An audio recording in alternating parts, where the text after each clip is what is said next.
بسم الله الرحمن الرحيم. صلى الله على سيدنا محمد وعلى آله وصحبه وسلم. جمعة مبارك وجمعه كواد بشهر رمضان. إلهي إنه بركة إلهي سبحانه وتعالى وناقة إنه بالله تعالى إنه دميو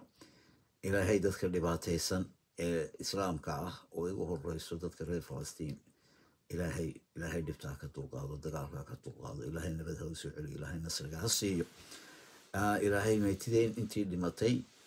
والد يو ولال يو أبضل لهيد إلهي نحرسي جناح كورابيو إلهي قبرك هو نور أو هو واسعيو انتي حمصن سي إلهي عافمات هالسيو إنك ندمانتين إلهي سبحانه وتعالى حق هاي نوافجيو هي طريقة توصن في شهر رمضان وحاوي بالبركيسن وعبادة تدسكو هذا الكيسن مساجد يصير له بوحيو magaaladan Cardiff aynu joogo waxa weeye aad dareemaysaa wax maaragtay aad cajiib aad dareemaysaa wadan aanu ku yarrahay malaha boqolkiiba 5 ama 3 waxaankaas dadka magaalada aanu ka nahay ayaa haddana dareenka Ramadaanta aad meel walba arkaysaa waxaad arkaysaa salaada maqrib marka aan afureen xogaas aan soo cunayna masaajidka u luge waxaad arkaysaa dariiqadii waaweynay saxmadaha oo maran باور وسعودات جرين ودريميسا إن رمضان تهاي وهدريميسا صلاة التراويح مرة الله صوبحه ودرغدي ووينا ودمي أحمديهين يدو مقالة كان المساجد بدن ويكون يالان أيا دريق ولا بوح نقولنا يا تشق صلاة يوحي كدنبي الله طبعا كابينه إله ما هدوي ونمع مركز أركتو تذكر لين يرضى عيال كان كل شيء سيدا يوحي بعد سنية waxaan mawduucan jecelahay inaan dadka ogeysiiyaa oo ah sekadu dadka muslimka ah waxay ahaan jirtay shay qasab ku ah oo maamuladii islaamka ahaa iyo amiiradii islaamka ahaa waqtigii dowladaha islaamku jireen qof walba qasab bay ku ahayd inuu sekada bixiyo dowladana ururin jirtay nidaamka waxa bedelay markii gaaladu gumaysiga inoo yimaaday reer galbeedku ee burburtay dowladda Ismaaniyiintu ayaa waxa la baabiyay sekadii la guri jiray ee dowladdu guri jirtay bedelkeed waxa la keenay waxa la yiraahdo cashuuro waa dhaqankii gaalada waxay ahayd marka cibaadadii ugu horeysay ee laynaga baabiyay bay noqotay sidaas oo tahay dadkii wax yar ba isxil saara oo sekadu siday tahay ku bixiya waxaynu ognahay sekadu inay ka badan tahay dakhliga ka soo gali lahaa dawladda cashuuraha ay qaado ay sekadu waxay ku salaysan tahay ilaa assadka kaashkeeda haysatay iyo xisaabaha iyo wuxuu dhan waxay leeyihiin seka laga qaadiyaa maaha uun macaashka aad macaashto waxaynu ugu filaan lahayd sekadu cashuuraha oo dhan wax ka badan baa dalka ka soo gali lahaa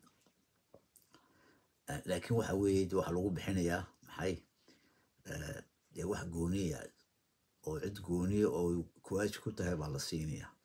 taasi oo kor u qaadi lahayd dakhliga dadka fuqarada ah oo faqiirba aan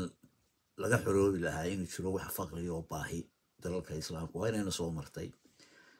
xilligii amiirkii Cumar bin Caas أمير المؤمنين وقتيسي وحا لواي وح سكدا لسيو dadkii oo dhan waxay noqdeen dad sikayigu bixinaya way ku waajibtay oo dakhligeedu kor u kacay waxa la waayay cid sika la siiyo marka waxa weeye horta fuqarada agteena joogta maanta fuqaro ma ahaateen hadii sikada bixinaan waxaan halkan u soo qaatay example cajiiba wadankan Ingiriiska aynu joogno خاصة مقالة كارديف وحا صوب حي بورد وين ولو قرأي سكذا بحية يعني إلهي ترتيس إلهي آمين سكذا بحية وبورد هل كان وحن يدخلتستونا بورد كقار كمذا وحن صورة عندنا هذا الكيكو مركو لماذا يعني صور هذه صوت ستونا شارع إيردن ويكو قرأيهين إن بورد كاسية سكذا ينبحشو وحرع ملها بصص ويستعجان لقى بصصك هل كان ين بورد وين لقول شيء وسكذا اللي لبحشو waxaan xusuustaa in dalalkeena islaamka ay yar tahay campaign iyo olole sidaa loogu qaado in sekada la baxsho oo dariiqyada lagu dhajiyo boorarkii waaweynaa. waxaan soo jeedinayaa in adeerkay sagal jad inay arrinkaasi ay qabato oo boorarkii si tabaruc ah ay magaalooyinka waaweyn dariiqyadeeda muhiimka ah inay boorar ku dhajiso ay dadku xusuusinayso in sekada la baxsho. ajar baa ugu jira, waana wax wanaagsan oo ku dayasho leh. markay gaaladii halkaa boorarkan lagu dhajinaya in sekada bixiya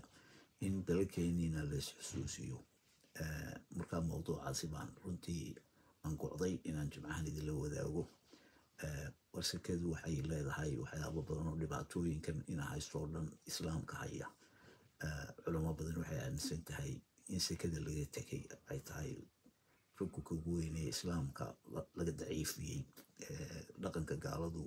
ay naga joojisay waxa weeye rukun shantii arkaanu islaam ka mid ah ayaan maanta dowladuhu isku hawlin. marka waxaan leenahay hawshaasi waaba dib ha loo eego sekada ha la baxsho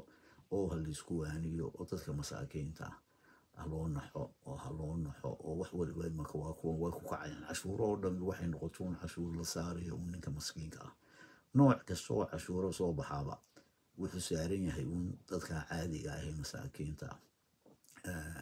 cashuuraheenuna dib eegis bay u baahan yihiin si cashuuraha dakhliga kor loo qaado oo cashuurahan badeecadaha saaran iyo serviceka la qabanayo ee masaakiintu dhib waa in laga qaado. إن شاء الله تعالى موضوعنا مركز عن كهذه لكن سكذا الله بحشو. والسلام عليكم ورحمة الله وبركاته.